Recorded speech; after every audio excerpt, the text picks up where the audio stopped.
quick.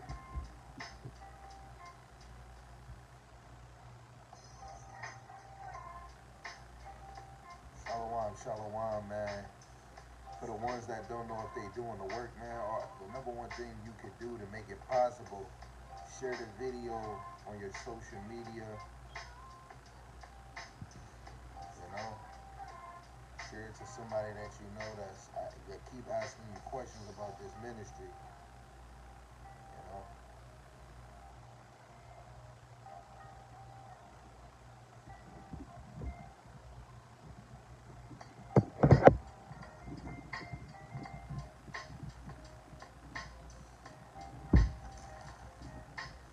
Lord willing, I can make this quick and straight to the point. But first and foremost, I want to give all praises to Yahweh, by Hashem Yahushai, by Hashem HaKakodash. Yahweh is the Most High God, Yahushai. This is who the world ignorantly calls Jesus Christ.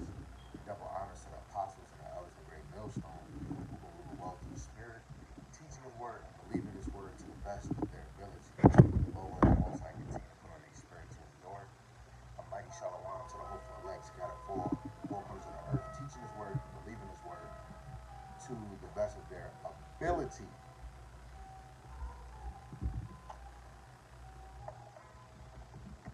So I keep anybody that hear me.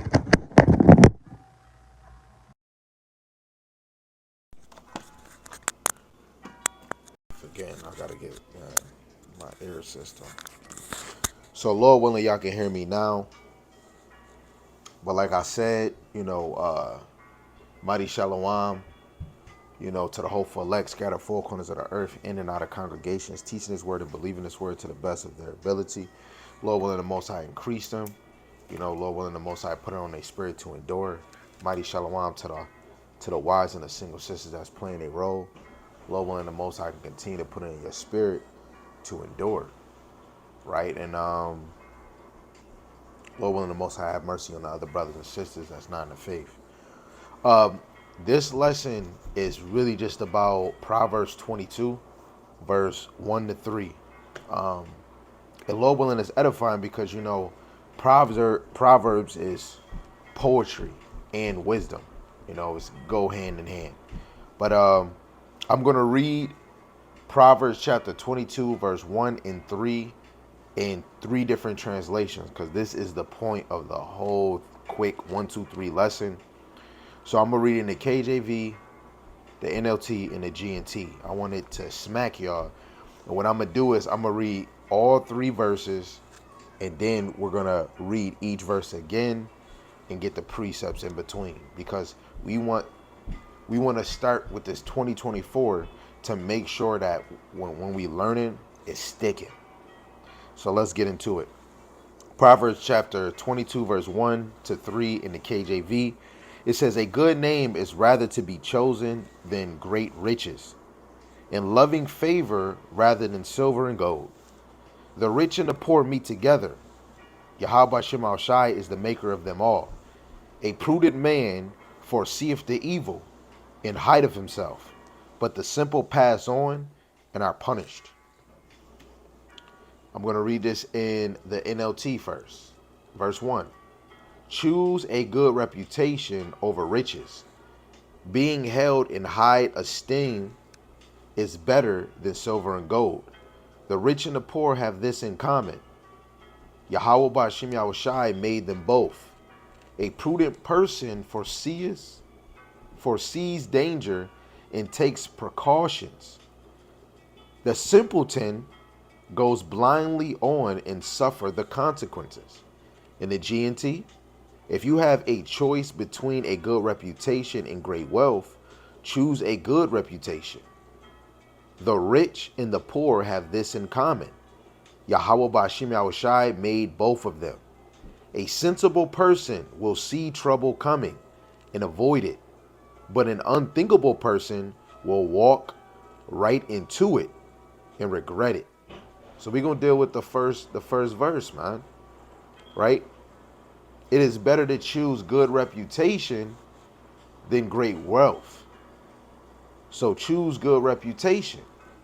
So reputation goes into I was defining a lot of these things.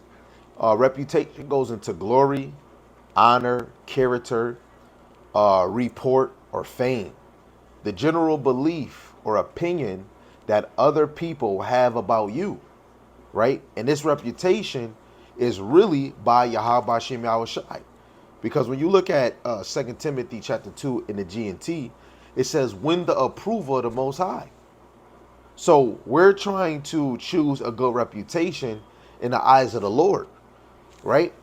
Let me just get this side precept real quick. When you go to the book of Luke and we see young Yahushai, right? Chapter 2, from 41 to 52, you should go read it. It's about them doing the Passover. Yahushai stayed behind in Jerusalem. Mary and Joseph did not know where he was, but he was asking and answering questions to the men that sit in Moses' seat, doctors of the law, right? And so his mother found him, and he said, hey, I must be about my father's business. So you sought me. So he's telling him he's about his father's business. But the point of what I just said is 52, where it says, Yahushai increased in wisdom, in stature, and in favor in the Most High and man, right? So Yahushai he at a young age, he built a reputation in the eyes of Yahweh and men, right? General belief or opinion that other people have about you. Glory, honor, character, report, or fame. The Lord already, Yahushai had a good report by the Most High. Because if he didn't, the Most High would have never brought Yahushai to come down for us, right? Let's just get a few precepts, right? Let's go to First Kings, chapter 1, verse 46 to 47. This is some history dealing with Ejaniah pleas for mercy from Solomon, right? So we dealing with reputation, that good name, right? So First Kings chapter 1 verse 46, it says, also Solomon sitteth on the throne of the kingdom, and moreover the king's servant came to bless our Lord King David, saying, the Most High make the name of Solomon better than thy name, and make his throne greater than thy throne. And the king bowed himself upon his bed. And also thus said the king, blessed be Yahweh by Shema Shai, God of Israel, which have given one to sit on my throne this day. My eyes even see it, right? And even if you go in another translation, right, you even had David that was happy and said, look, he's gonna basically be more famous than me, right? He's gonna build more honor than me, right? He's gonna be loved, right? And so Solomon got a good name by the Most High and by David, and it was already established. The Lord already knew who he was gonna pick because this is his story. David had a good reputation. Even Saul, for his little mess up, he had a good reputation in the beginning. In Solomon, man, it's about getting that good name, man. Right? It's better to get it's better to choose a good name, man, than riches, right? And what did Solomon ask for? This man asked for wisdom and knowledge. Out of everybody else in the world, I know a lot of us will ask for money, girls, wealth. This man asked for wisdom and knowledge, right? A lot of us, like if somebody say, what superpower would you want? Right? A real man, if we was to be like technical and we was abiding in the Lord, we would really ask the smartest thing. I don't want a superpower. I want wisdom, knowledge, understanding. But technically, wisdom and knowledge is the superpower, right? Without wisdom, not worldly, not human, we talking about wisdom and knowledge and understanding of Yahweh Shem Yahushai. That can go way further, right? This is Ecclesiastes chapter 7, verse 1. A good name is better than precious ointment in the day of death than the day of one's birth. And when I think about the precious ointment, I think of Yahushai. What did Judas Iscariot? He got mad that the lady chose to rub Yahweh feet. It's not really that he was mad at her, but it was the simple fact that he like, man, we can make money off of that oil, but you getting your feet rubbed. Um, I'm about to find it. I thought I was gonna just find it out of nowhere in John, but I ain't find it. So let's see. I think where is that? Salaki, I'm over here saying something, and now I want to bring it out.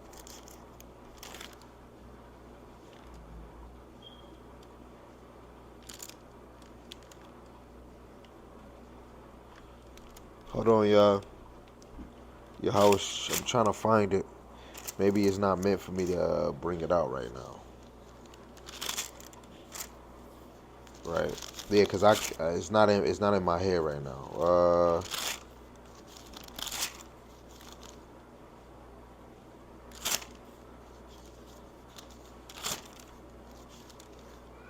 Salaki, y'all. It's the one thing about bringing out this word. You say something. Yeah. Um, it's right. It's right here. It just knows his trader. Dang, what I was about to go into. Oh yeah, the ointment. Salaki. My butt ended up getting the one when Sicariot Judas actually betrayed Yahweh. Let me just get it. Um,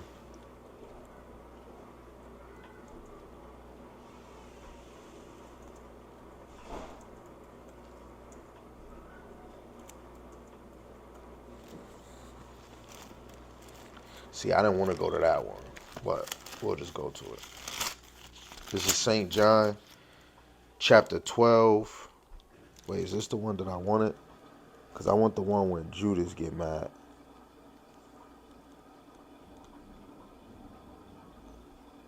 Yep, here we go. This is St. John, chapter 12, and I'm going to start at verse 1.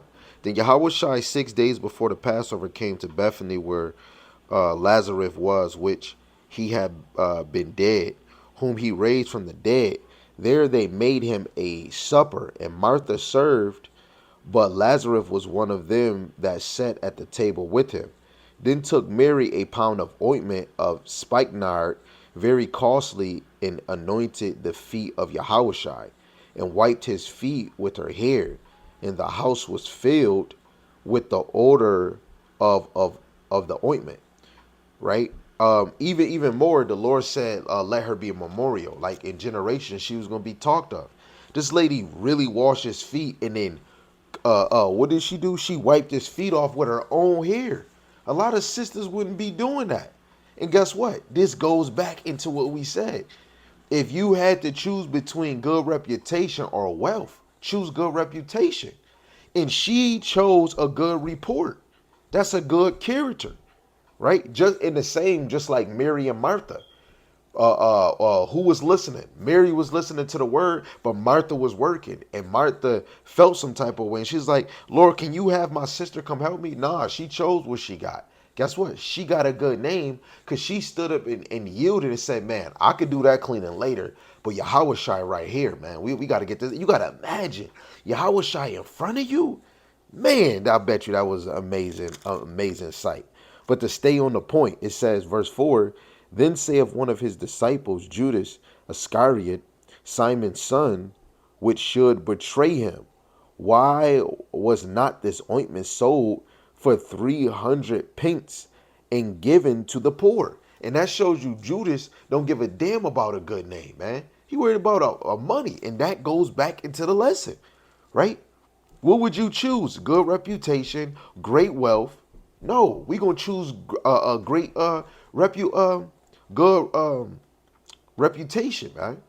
Let alone you got Peter, but that had to take place. But if Peter would have said, "Yeah, I know Yahushai," he would have had a good name because anybody following Yahushai most likely was gonna get put on that cross and get crucified, and that would be a good name. But those was examples for our learning to know, don't deny the Lord and be willing to die for him.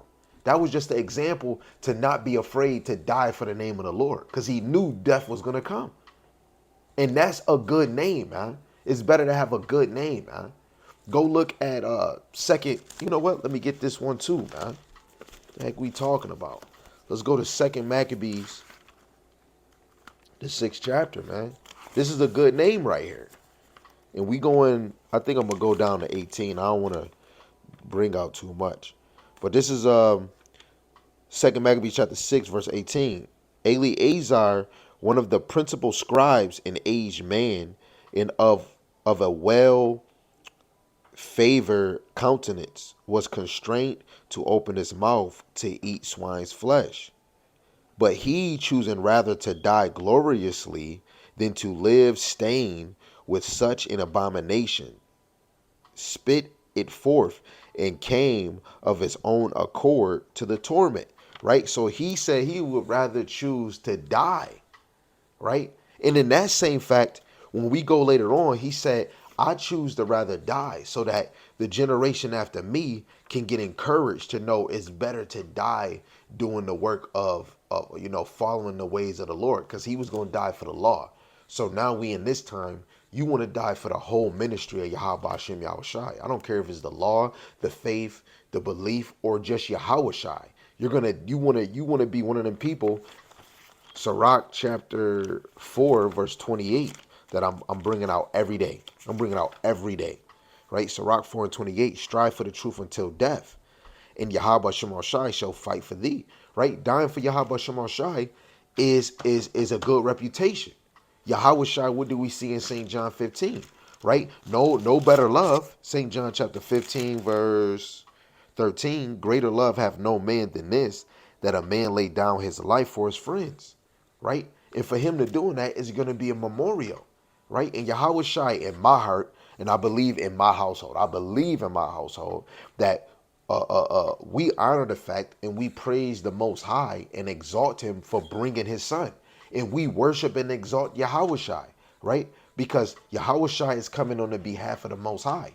We got to pray to the Most High through his son, right? We're going to get saved by the Most High through his son. The kingdom is going to get established by the Most High through his son. So he deserves all the glory and all the praise, right? And my household has to serve Yahweh Shem Yahushai is because we're choosing reputation. We all have the talent and the ability to get wealth, to get rich. I know I do. I had, 4 or 5 chances to be on television. I wanted that. I wanted to do that so bad. But the Most High has a better choice for you, right? For me to get in the industry, I would have did a whole bunch of bullshit just to try to be at peace. But having all that success, you're not going to be at peace if you don't know Yahweh Shem Yahushai. You don't know what's going to happen. You don't know what's coming, and you worried about money. You like Judas, right? You like Martha. We always worried about everything else, but we don't try to put that same dedication on Yahweh Shem Yahushai, right? Lord willing, those were some good precepts. Let's go to the book of Acts, right? We almost done with the first verse, right? Let's just go to this precept real quick, right? This is Acts the 7th chapter. Acts the 7th chapter, and we're going to read verse 7 and 10. It says, in the nation to whom they shall be in bondage will I judge, said the Most High. And after that shall they come forth and serve me in this place. And he gave him the covenant of circumcision. And so Abraham begot Isaac and circumcised him the 8th day. And Isaac begot Jacob, and Jacob begot the 12 patriarchs, which is, the 12 sons of Jacob. And the patriarchs moved with envy, sold Joseph to Egypt, but the Most High was with him, right? And Joseph grew and grew reputation, let alone with the Egyptians. But then when his family, after that famine, and then he did his little thing, when he actually basically came out and said, yo, I'm Joseph, I'm your brother, guess what? He got a good name. Let alone, I bet you the flashback of him telling them the prophecy that I became high and you guys was low looking up at me. I bet you that same dream he said, it clicked him in his mind. And guess what? They bowed down to him, right? He got a good name, right? And if y'all want to go get history from the verse that I started from verse 7, 8, 9, and 10, I'm about to still read, but I'm going to just give you the precepts.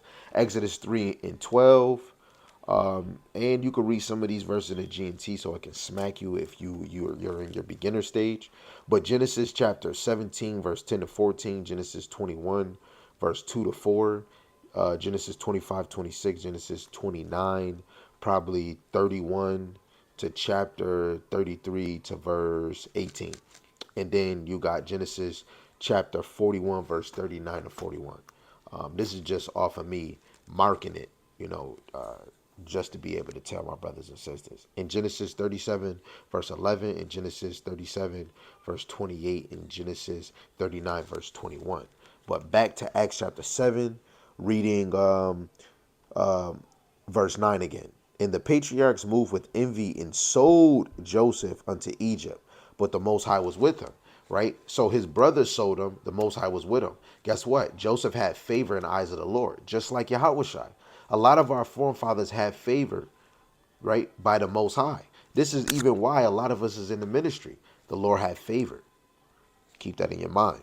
Verse 10, and delivered him out of all his afflictions, and gave him favor in wisdom in the sight of Pharaoh, king of Egypt. And he made him governor over Egypt and all his house. So what? Joseph in history, that history and just history just in general, he got a good reputation, right? A good name.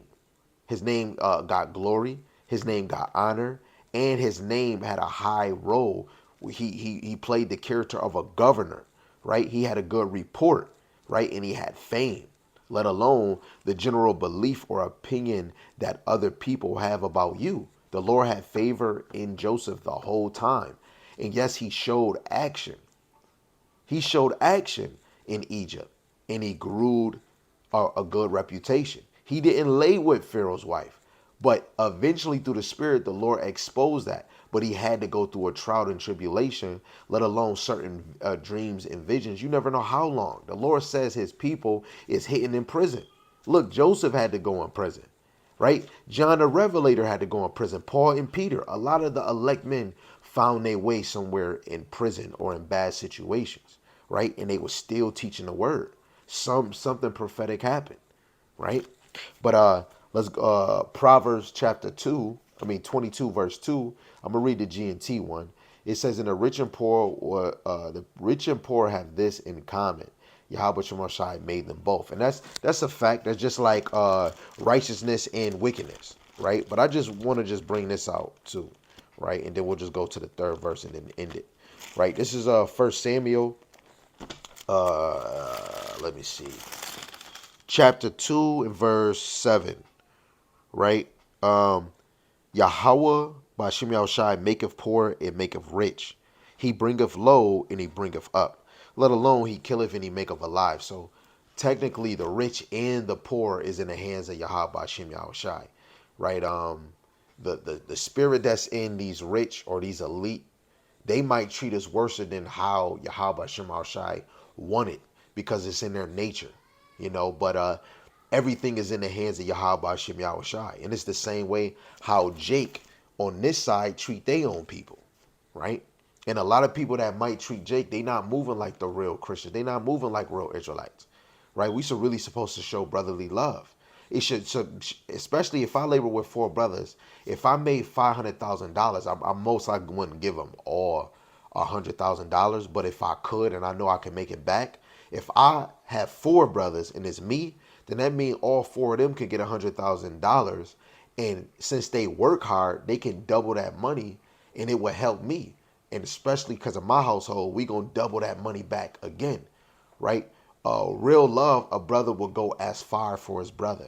If a brother fall, a real brother is gonna help him up, right? And that all goes in to knowing who we are, man, right? The men of the Lord know that they came to serve Yahweh Shem Shai, so they're gonna always choose good reputation.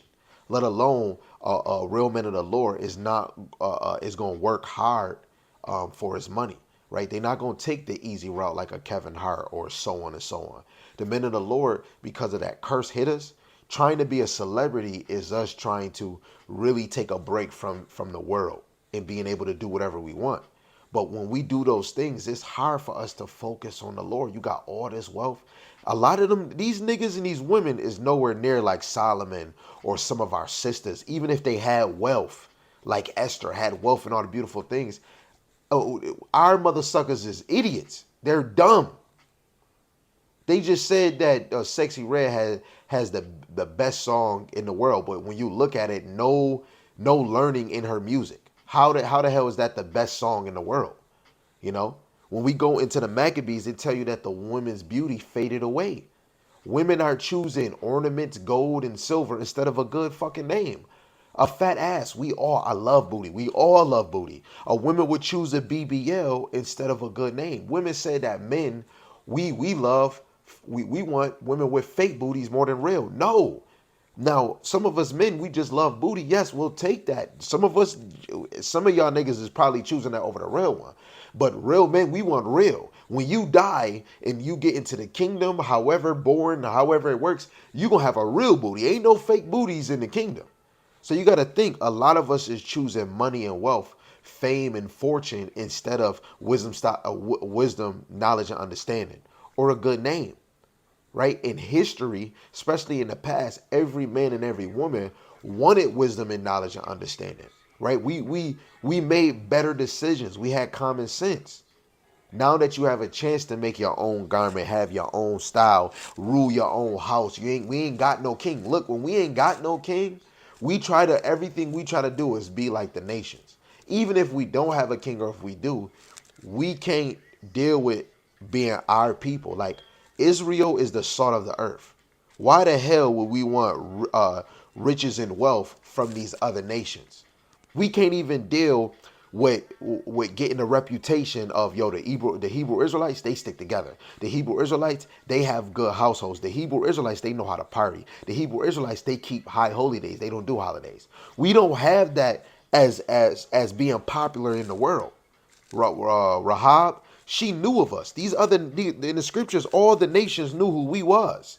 When the Europeans got in power, all of that shit changed. Israel is not named, they not shouted out anymore. Psalms 83. Israel, that name of Israel is taken out the earth, man. You know, us as a nation, we don't even got good reputation. We have wicked reputation. Look at Bone Thugs. The elite is using us to make more private prison, using negative music. And go look at the statistic. It's more Black Latinos and natives that's in prison. Scripture says it, right? It's more blacks and Latinos that have single household. That's scripture wise. It's more black Latinos and natives that want to be outside, women wise. Black Latinos and natives is more on food stamps.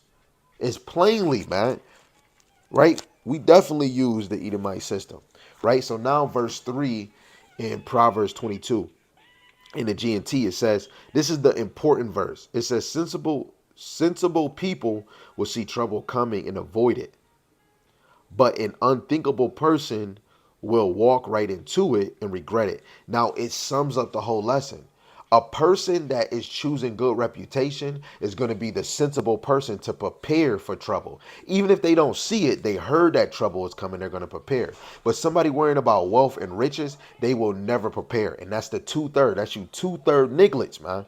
Regardless of how you see it, if you're not trying to take it, anybody that's not preparing spiritually, mentally, and physically, you're done. You are done, man. Right? So let's just get into these verses and let's just close out, man. Right? This is Proverbs. This is Proverbs, the 14th chapter. Salaki, y'all. Starting at verse 16. It says,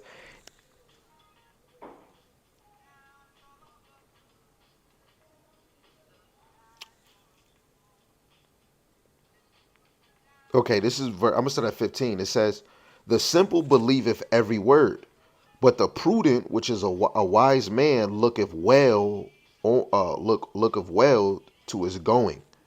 A wise man feareth and departeth from evil, But the fool rageth and is confident. When we seen in the 15th verse, a prudent man, a wise man looketh well to his going. So basically he observing his step. Just like when you driving, even at night, you observing to see if you see a pothole. A righteous man is going to observe his step or where he's going. And a wise man is going to fear. That's why the Lord told us in St. Matthew, the 10th chapter, the 28th verse. Very plain, simple. And fear not them which kill the body, but are not able to kill the soul, but rather fear him which is able to destroy both soul and body in hell. Right? We have to make it our duty to show that we fear Yahweh Shema Shai and not man. And how you do it, you see what the fuck, excuse my language, what the fuck men is promoting in this world that he's promoting for your kids and for you as women and for you as men to do. Look what TDA, he had a whole swallow me up. Swallow, bro, what? In the way you saying it, brother, now that my eyes is open to knowing some secrets, come on. Then he had his son take off his jacket. He put the mic all the way in his mouth when he could have just put it in his pocket. Put it in his pocket. He could have told his brother or one of, hey, yo, Usher or Deacon, come here and hold this. No, he put it all the way in his mouth. Come on. Let alone he know what he's doing and he's making a mockery in the ministry. That's what I'm saying. The righteous are making a way. Let alone we make a way by fixing our fuck ups. Things that we have done. Right? Let's go to Matthew, the 24th chapter.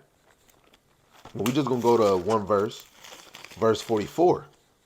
It says, therefore be there, therefore be ye also ready, for in such an hour as ye think not the Son of Man cometh. Guess what? It's 10:12. Don't you know in an hour is going to be 11:12? You have to, that's how you know when you, through the little things that you might be moving in the spirit, because I'm going to look at this like, it's going to be 11:12 in an hour. You don't know when Yahweh Shai coming. He can come at 11:12. He can come at 12:12. So what is you doing to prepare? Senseless people prepare for trouble. Let me think about it. Zuckerberg spending $200 million to make a bunker. I got precepts on that too. And there's verses on that too. And the Lord is showing earthquakes. Isaiah 29:6. It says the Lord is visiting the earth. Oh yeah, let me get that. Let me get that. Because it's y'all need to know the Lord. Y'all niggas think the Lord ain't visiting the earth no more. You out your rabbit. So sensible people prepare. Through the spirit, Zuckerberg showing you that through the spirit. He's a billionaire. He's a total Edomite. And he's Jewish. And he small hat. And he made a bunker. He made a bunker and he's being sensible and preparing. If that did not just smack you in the head, he is not an Israelite. And he is preparing a bunker. Isaiah chapter 2 verse 10. Isaiah chapter 2 verse 19. Go read it. Go read it. Jeremiah chapter 16 verse 16. Go read it. I can give you another verse if you want. Go to Habakkuk. Let me see. Because I write my notes. I write my notes. Go to Habakkuk chapter 2 and verse 6. And if you want to, go, Habakkuk chapter 2 verse 9. Read in the NLT. If you don't get in the KJV, go to the NLT. Right? Go to we already said Isaiah chapter 2 verse 10, 19. Revelation chapter 6 verse 14 to 16. Amos chapter 9 verse 2 and 3. Right? If we see in these actions, and it just go by what we just read in Proverbs. A wise man is looking forward. He's observing.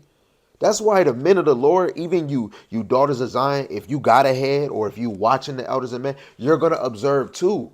Stop worrying about love and hip hop more than you're observing yourself to get your family prepared spiritually, mentally, man. You got to connect. You got to math. Let's get this. This is, was I going to give y'all Isaiah? No, I'm not about to give y'all no Isaiah. Y'all not ready for that. Dang. Okay, let me just do this, man. I gotta read this in the NLT. This is Exodus chapter 9. I got to because when I was getting a lesson, it was how they worded it. It was a word in there that I liked, and I didn't see it when it was coming out in the KJV. But hold on, let me change this real quick. This is Exodus chapter 9, verse 20 to 21, and this is what it says. In the NLT, it says, some of Pharaoh's officials were afraid because of what Yahweh Bashim Yahushai had said. They quickly brought their servants and livestock in from the fields. But those who paid no attention to the word of Yahweh Shemashai left theirs out in the open. Right? Moses is over here telling you the livestock is going to die. Sensible people prepared. And these is Egyptians. The Egyptians, like, wait, some of the Egyptians, like, yo, you know what? I'm about to put my cattle in. The other ones that wanted to be stubborn, and don't want to pay attention to what was said, guess what? Their livestock got killed. And it's just like you niggas, man. Y'all hurry up and get on Cat Williams. The Lord did not send Cat Williams. He sent the prophets to be prophetic. Yes, I'm going to go watch what he said because he's going to bring truth and light to what the industry do.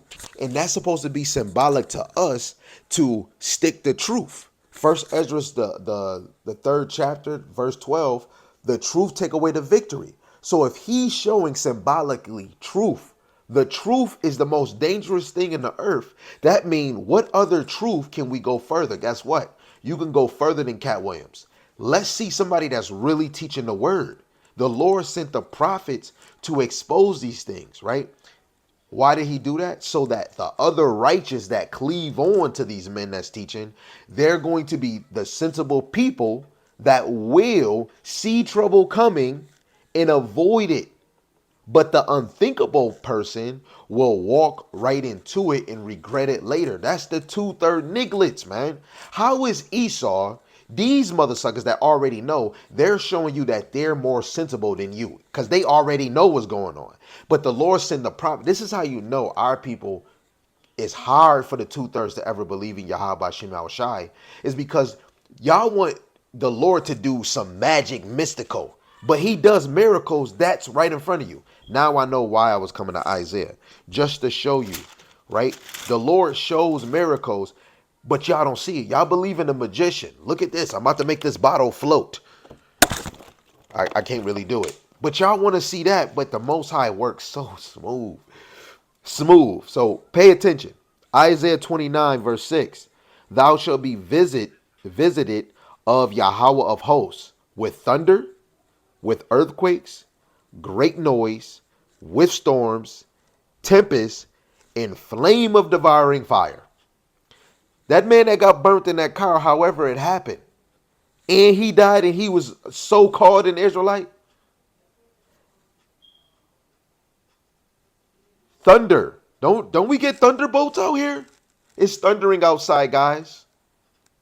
Your kids, Mom, it's thundering outside. I seen a thunderbolt. Guess what? You seen the Lord. The Lord is visiting this place. Earthquakes. What was it? China? The Philippines? It's mad places that just got, actually is the place I can even show proof. Let's get it.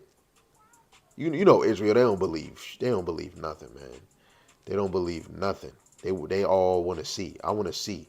So let's see if the end time headline gonna bless me with an article of an earthquake.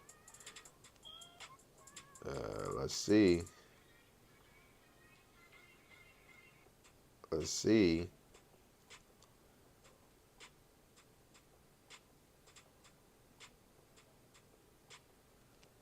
Hold on. Oklahoma City rocked by a 4.4 magnitude earthquake in Edmond.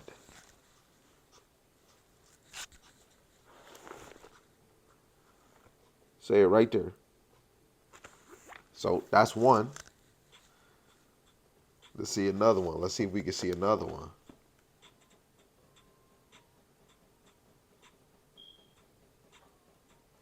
And war. Because it's a war going overseas. Because Exodus 15:3, it says the Lord is a man of war. Right? I'm just looking for another earthquake. Because that verse right there, that should be everybody's motivation. Because if you see a thunderbolt, I don't care what city you in, the Lord is visiting this place. If you hear of an earthquake, the Lord is visiting this place. Put it in your mind. That should motivate you. When you hear in the news, you be like, hey babe, or hey bro, hey sis, yo, did you hear about the earthquake in Niagara Falls? The next thing you say, you be like, yo, the Lord is visiting the earth. That should be the next thing. This should motivate you. Here go another one. South California. This probably happened a minute ago. A magnitude of 4.2 earthquake rattles South California. Right here. Right? That should motivate you. The Lord is visiting this place. So if we already seen in scriptures that it says sensible people prepare, right? Because they see trouble coming. So we should be prepared. You hearing the men of the Lord tell you that this is happening because they say it. Go pick up your Bible and go read it and see if you see it. And then if you see it, if we can walk together, you better walk it like you talk it. Right? Let's get Isaiah, the 26th chapter. And let's get verse 20 and 21. It says, come, my people, enter thou into thy chambers and shut thy doors about thee. Hide thyself as it were for a little moment until the indignation be overpassed. Come, my people. Well, now that goes back into Revelation 18:4 when me and my brothers used to bring it out wrong. We used to just only say come out of her is mentally. No, that's really like if you was to be on a deeper level, that's you. All this work we doing now, you want to come out of her in the chariots, man. That's what it's taught. So all we're really working to come out of her now. All this work you doing is trying to prove that you're worthy of the Lord so that he could scarcely take you out of here. But when we read right here, he says, come, my people, and enter thou into thy chambers. Whose chambers? Right? Yahweh Shema Shai, the chambers of the chariots. Right? It's not going to be plain to you. Oh, it doesn't say chariots or UFOs because it's not going to say that. The scriptures is a mystery. The Lord got to be dealing with you. Things got to be deeper. You got to go search for these things and you got to understand chambers. Chambers, he go into a chamber as a pavilion, the arms of the Lord. Let alone the chambers is the chariots, right? It says, and shut thy doors about thee. Hide thyself as it were for a little moment until the indignation be overpassed. Right? That little moment, just like how we've been here for 400, probably even more. And the Lord said that this affliction is just for a moment. 400 don't seem like a moment, but it really was compared to everlasting. So the Lord is saying for a moment, we going to be in them chariots for a moment because until the indignation overpass. That indignation is destruction, being condemned. So we going to be in the chariot waiting for all the condemnation to calm down, to overpass. Right? It says, for behold, Yahweh Shema Shai cometh out of his place to punish the inhabitants of the earth. For their iniquity, the earth also shall disclose her blood, and shall no more cover her slain. And that's really going into America, man. But the whole earth is going to be in a whole confusion. It's going to be in turmoil. Let alone when you go into Isaiah, you go into the Revelation joint that I told you about going into the holes. Some of the elite is going to still be having some of these niggas with them. Right? They're going to still want entertainment. You got to look at some of these bunkers. They have entertainment situations. Somebody else that was rich, they said they're going to still want music to be played. They're going to still have chefs. So you got to believe some of these black celebrities will have a chance if they built a relationship with some of these elite. They're going to be down there. Some of these elites going to still want sex and still want freaky things that they done. Right? That shit ain't going to stop. But the Lord, soon as all hell, he's going to send us down, Jeremiah 16:16, and they gonna really think that they gonna make another world, just like the TV show 100, right? But if you ain't watch it, but it's okay. Let's go to Matthew real quick. Matthew the 24th chapter again. And we read in 15. We read in 15 to 18. This is what it says. It says, when ye therefore shall see the abomination of desolations, which is when Yahushua is really speaking of at the time of 70 AD, during the time of Titus, really of Vespasian, when they tore down Jerusalem and tore down the temple. Spoken by Daniel the prophet, stand in the holy place. Whoso readeth, let him understand. Then let them which be in Judea flee unto the mountains. So Yahushua is just doing what a prophet. He's prophesying, telling you of prophetic future events. And only the righteous is going to hear. The other one, the unthinking person, will walk right into it and regret it later. Right? Some will regret it and die. Some is going to regret it and already be in a shithole of slavery. Right? So you got to think, if y'all know Revelation 12 and y'all know history, 1,000,000 Israelites flee from Roman persecution and flee to the African Western mountains. And guess what? When you read in scripture, it says basically Egypt, or the world, the earth, swallowed them up. Really, the countries, the cities, the mountains, it swallowed them up. Really, the people, because Israel blended and mixed in with the people. It was hard for us to. It was hard for the Romans to say, "Oh, that's an Israelite. Oh, that's a Jew," because we blended in, right? 17. Let him which is on the housetop not come down to take anything out his house. Neither let him which is in the field return back to take his clothes. And this is the same time what I just said. 1,000,000 Israelites flee from Roman persecution. So if you was at the top of your house, you wasn't coming down to go in your house. You was just fleeing.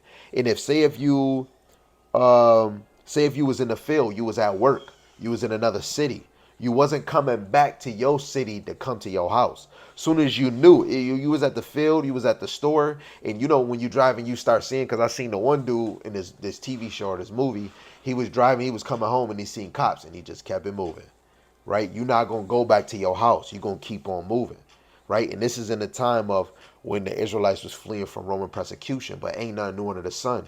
The Lord left this because it's going to be the same event that happened in this place, but this is going to be the end. And Ecclesiastes let you know, better is the end of a thing than the beginning. So you got to know that this is going to be the best ending out of all captivities, right? But the righteous are going to be sensible, and they're going to prepare before Yahushua get here. That's plain upon baby tables, right? But you can go do your research on that. Like I said, 70 AD, those scriptures really took place, right? But 1 Timothy the 5th chapter, verse 2 to 6, it says, the elder woman as mothers, the younger as sisters, with all purity honor widows that are widows indeed. But if any widow have children or nephews, let them learn first to show petit at home, and to requite their parents, for that is good and acceptable before the Most High. Really going into honor. Now she that is a widow indeed, desolate, trusteth in the Most High, and continueth in supplications and prayer night and day. But she that liveth in pleasure is dead while she liveth. And that just goes on to a virtuous woman.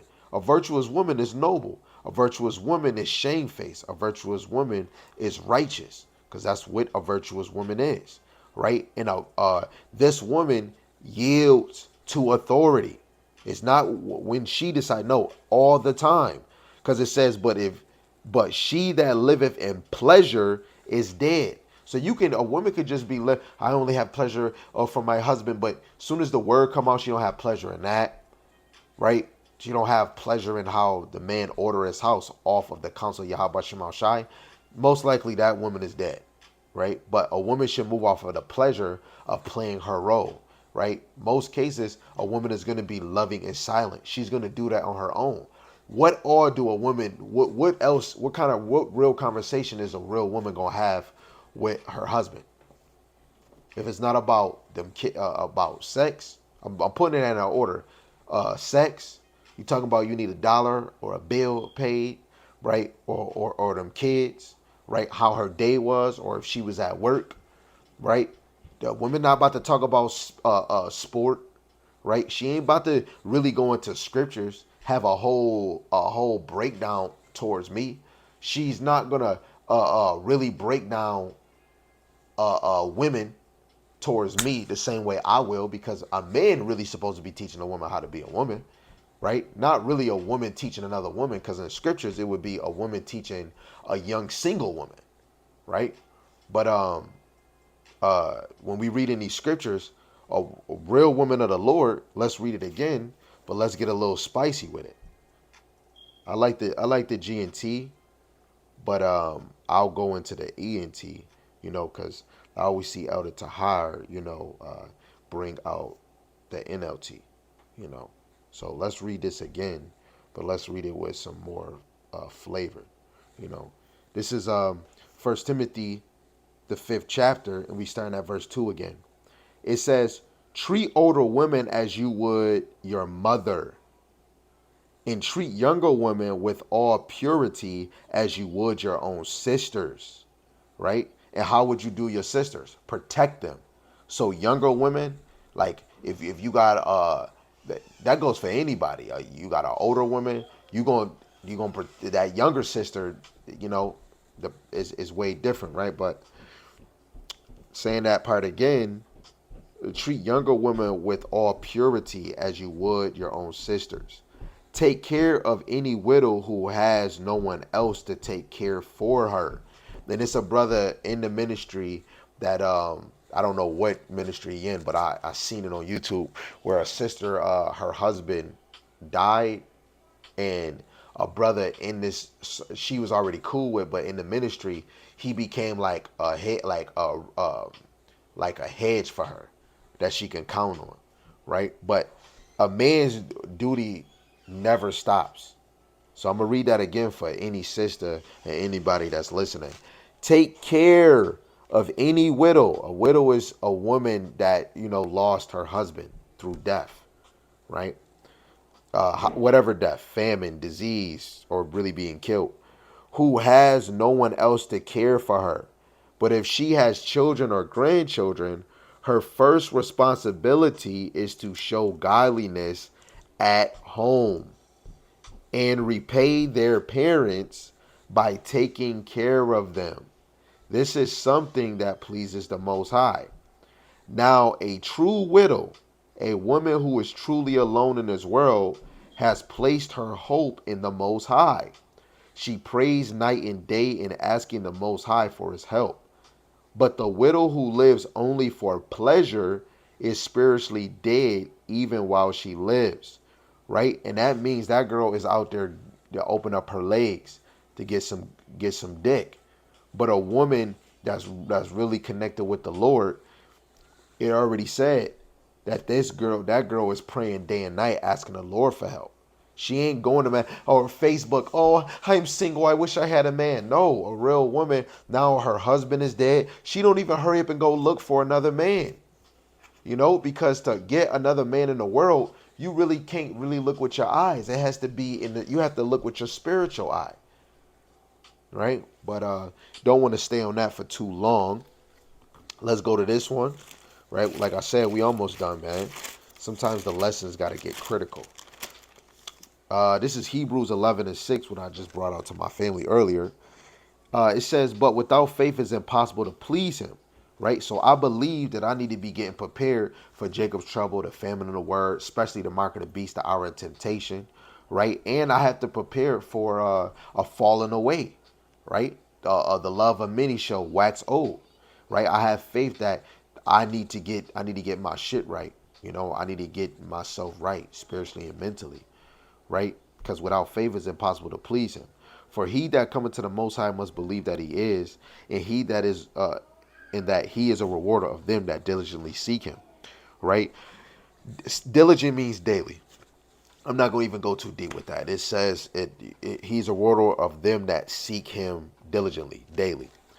By faith, Noah, being warned of the Most High of things not seen as yet, moved with fear, prepared in art to the saving of his house, by the which he condemned the world and became heir of salvation, which is by faith. And that goes by to show you, because the Lord warned Noah, and at that time, no rain came on the earth. No rain, and you saying it's going to rain? He moved off of faith, just believing, and got to it. The Lord showed him how he wanted to be made, what animals, what wood it was supposed to be made, and he moved. He was about business. As soon as the Lord told him it's going to rain, I'm not happy. I'm going to destroy men, but hey, I'll save and preserve you and your family. But outside of that, man hurried up and moved. And that's like every day we should be moving in this motion, because now you got this truth. If the Lord allow you to have a child, go read First Samuel. Go read the first chapter.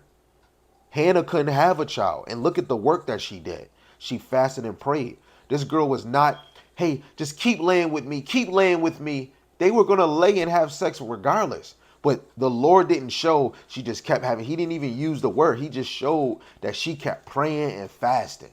Praying and fasting. You don't see her with the dude, she in his face all day. No, she was in the face of the Lord all day. Why would the Lord show? Because he's trying to show the women, when you already got your man, stay tuned with the Lord.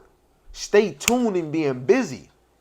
Soon as you give up that nuke and your man is supposed to say, babe, I need. That's just like Esther. For 30 days, he didn't ask for nothing. Oh my goodness, Lord, oh man, you didn't even need me for anything. She didn't even say you didn't need me for sex or nothing. You didn't say nothing to me. Soon as he asked and it did, everything was soothed out. Later on, you don't even see the Lord was asking for her every day. She got what she asked, that was soothed, and everything went back to her order, went back into the order that it was supposed to be. We got to have that faith to just move. The Lord told us to do this. We need to double up. Baruch chapter 4, verse 28. Our mind was to go astray. Now that it returns, seek him 10 times more. And look in your action at everything that you do, let alone how you deliver to your kids, how you teaching them, how you move every day, and how you do as yourself. And a lot of us always talk, man, I'm not a good enough wife. I need to do better, right? The best thing to do is make sure you moving into action while you talking, saying, I need to do better. We all talk. Look at me talking now. But I got to make sure when I get off this video that I do the action.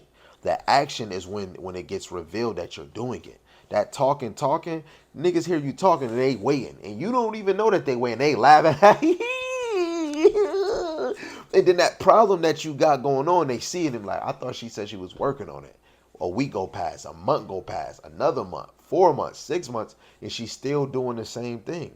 That means she ain't really working on it. Because every time we should see a pep in our own step. Because if you was examining yourself, every day you should see that you're working on that. I'm not a good enough servant, but every day I'm working towards it. But every day I still say that I'm not good enough because I'm still in this flesh, but I still work towards it. I still see, because look, I did a video. I did another video, but that don't mean that I'm all good. Guess what? I prayed. I did another prayer. Guess what? I got to look and be like, you know what? I got to do an intermediate fast. What I'm going to do? Oh, you know what? I'm going to have to plan it. Sensible people prepare. So I got to prepare for a fast. Don't just go ahead and go do it and then I do something stupid, right? Prepare. Prepare for everything, right? And let's just bring this last one and let's go out with a banger. There's actually two of them. We going back to Proverbs.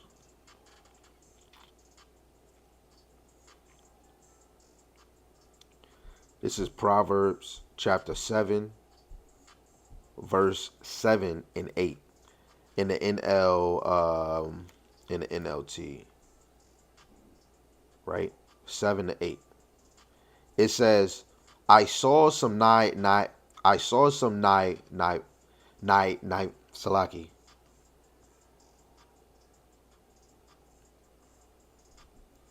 You know, like when you want to say a word and it just keep it's rolling off of your tongue and then you start stuttering.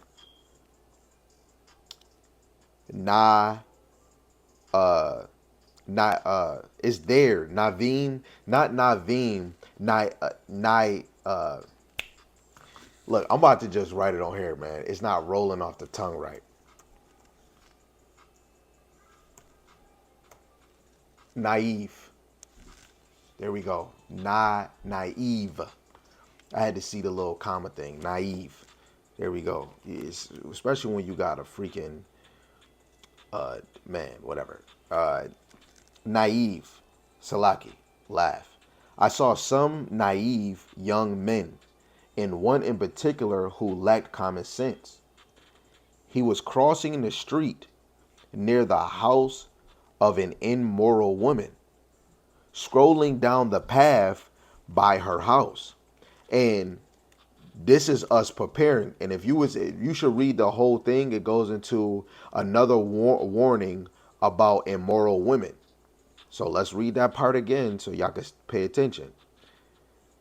Starting at verse 7. I'll start at 6.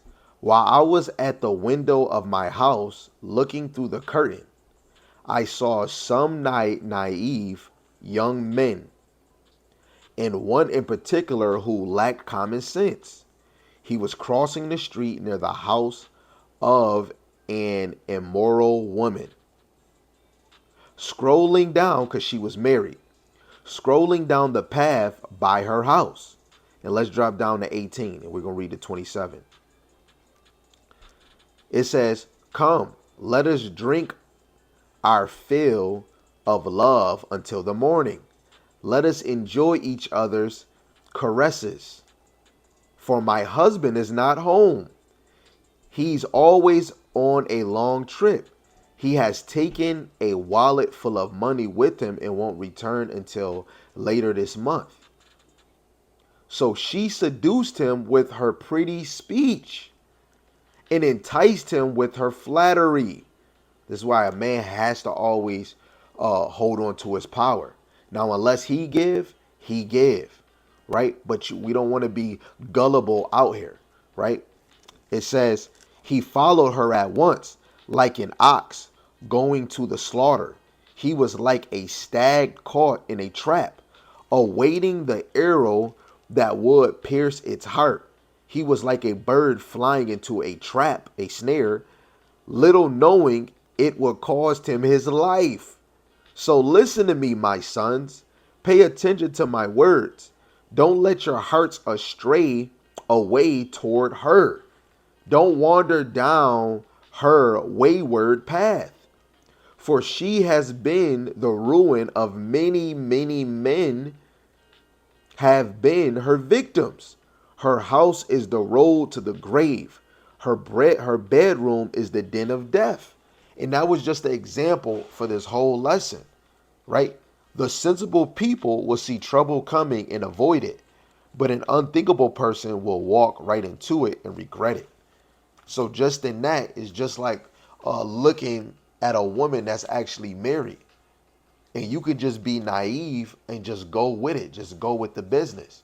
You ready to crush. You thinking with your other head. And this is why we need that power, man. We need Yahweh Shema Shai by Shemar Kakwadash to always be in our mind so that we can run ourselves, right? The men of the Lord is tapping in to that spirit so that they can overcome the flesh. Now, a man can be seduced by a woman if that's what he wants. But you should not be seduced by another man's wife, right? Let alone not having the intention of leading this woman or teaching this woman to tell her, look, we got to serve Yahweh Shem Yahweh Shai. Women, you can't be naive either. Observe the task and know that if you have a man of the Lord, you should be getting yourself ready too, right? The best intimacy that any man and any woman can do is both of y'all seek Yahweh Shem Yahweh Shai together. It's 10:44 in my area. All praise to Yahweh Shem Yahweh Shai. That's the thing that we do to that's the biggest intimacy a man and a woman can do. That's spiritual sex to me. For me, is when y'all both striving to seek and both striving to get that crown, both striving to get the kingdom, both striving to be able to see the Lord and get saved out of this hellhole. My hand's itching, you know. Call hello Yahweh Shem Al Shai to the men and the women that's still striving. Call law Yahweh Shem Shai to the men and the women that have the mindset to be sensible people to prepare to what's to happen. If you women that ever been pregnant and you prepare for a kid to come, I bought the shoes, I did that. Why can't you prepare for Yahweh Shem Shai to come? A lot of us prepare for a date, a woman, a fucking video game, a movie, a TV show, for your new job. I got work tomorrow. We prepare for that. Salads in the fridge. But are you preparing for death and disaster to come? All hell to break loose. Niggas to break into you through your house. You not fucking ready, man. Damn sure some of your kids is not either. Kids thinking about playing all damn day. It's going to be that moment when that father try to make a huge prank on you, and it's not going to be no YouTube prank. It's going to be a biblical prank where he put a whole mask on, have a whole gun, and act like he about to murder some shit. And I bet you your whole house ain't going to be ready, man. Proverbs 22:3. Make sure you read it and put it in your membrane. If you not being a sensible people preparing every day to get ready, spiritually and mentally, physically, I'm telling you, stay the fuck away from me, man. Because I want to get right, man. And I want the people around me to get right. Right? I want to be of that number, and I want the people around me to be of that number. Because the ones around me, I'm going to be all stern, I'm going to be rough, and I'm going to be harsh. Let's get it, let's get it, let's get it. Don't tell me you want to learn and you texting me, because I'm going to tell you, did you watch the lesson? What did you get out of it? Don't tell me you reading, because I'm going to ask you a question. The men of the Lord is stern for the Lord. Don't come to me about no Bible scriptures and we not going precept for precept. Don't give me a video when you've been asking questions for this and I'm going to ask you, did you watch the other video? We got to be stern for the Lord, be serious for the Lord. Just like Mr. Chief wanted to say, don't say it if you don't mean it. Don't say Yahweh Ba'Hashem Yahushai Ba'Hashem Rakakwadash if you don't mean it. If you not trying to get your hands dirty, right? If you not trying to overcome the temptations and the problems the Lord put in front of you, then don't say it. We got to work on actually meaning this, man. So with that, man, I want to give all praises to Yahweh, Ba'Hashem Yahushai, Ba'Hashem Rakakadash. Yahweh is the Most High God, and Yahushai is who the world ignorantly calls Jesus the Christ. Man, until next time, Yahweh speed, double honors to the apostles, the elders, and great millstone. Right? Lord willing, the Most High continue to put on your spirit to endure in a mighty shalom to the hopeful elect. Scatter four corners of the earth in and out of congregations, teaching His word and believing His word. Keep your foot on the gas. And with that, shalom.